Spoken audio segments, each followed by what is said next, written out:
Like this Satanic children's big book of activities that the Satanists have been handing out in Florida and really like, I don't know, pissing people off. The funny thing is when you go through this book, it's nice little wholesome activities.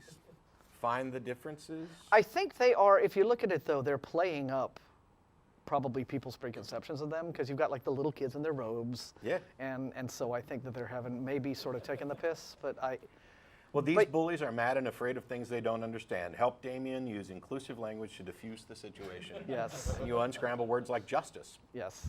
Although I think my only objection, which I noted before the show, is the fact that it's called the Satanic Children's Bible because, as Richard Dawkins and others have pointed out, labeling kids with any religious identity may be a huge mistake. These are children of Catholics, children of Satanists, children of atheists, etc. Whether it's, Satanism or Catholicism or being Baptist or whatever, it just imposing religion upon a child is What I find really curious, though, is that the messages that are taught don't really have a problem with them.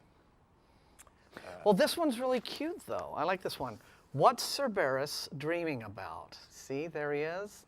Only thing is they only gave him one head. Isn't he supposed to have three? Yeah. See, so the awesome thing would have been, if he'd had, well, if there were like three, little bubbles, see, because you're supposed to draw, use your imagination, draw a little picture. But what if there were three? Then you could draw three pictures. But see, this is Damien's real cartoon dog. Yeah. That isn't Cerberus. But Cerberus has three heads, so each head would have a dream. Or would it just be sort of like one collective dream? Maybe he's dreaming of three heads having three different dreams. Oh. But let's get to Maybe callers. he dreams in like surround because he has three heads, and so each head is like a... It's Dolby 3.1. Yeah. Anyway, it's really cute, but whatever. Anyway, some people are up in arms about it. In Florida, I think the biggest reason they're up in arms is because they find it really hard to find anything objectionable in there. Oh, it's satanic. Yeah, and those are the people who don't actually believe that Satan's a real person.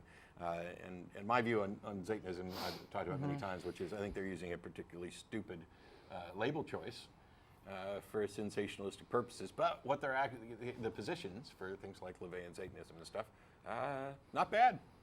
What they're doing here, though, I think, is they are really bringing to the fore this whole idea of, well, wait a minute, if you're going to allow this. Yes. This whole idea, fundamentalist Christians all want, they say, we must have religion back in the public square. It was never the Founding Fathers' intention to blah, blah, blah, right?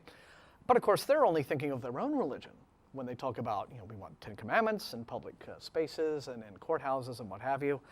But then along comes any religion that isn't theirs, saying, well, we need equal time in this sort of marketplace of ideas. And suddenly, oh, wait a minute, now it's a problem. Now separation of church and state becomes an important thing. Oh, well, yes, we didn't take into account that this Islamic mosque and this Satanic church and this other group would want to have, oh dear, what are we going to do? Yeah. So it reminds me of a story we told ages ago about a guy who went to Hawaii and there was a prayer before the football game. Only it was not a prayer to any God that he recognized, and that was kind of eye-opening for him. And he realized, hey, you know what? If we do allow these prayers at schools, it may not be the prayers that I like. And that's the thing is that the freedom of religion to express your ideas applies to everybody, and I encourage that. But when you start including these things in public schools and stuff like that, what on earth makes you think your religion is going to be the one that, it's because you're part of the most popular one right now? Well, that can change. Yeah, but what is happening now as a result of this? I think it's Florida or something where this is happening.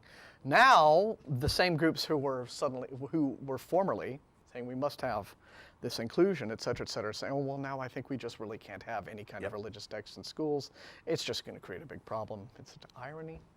Irony is the same thing American Atheists did with the statue, the bench that they put up in response to the Ten Commandments monuments.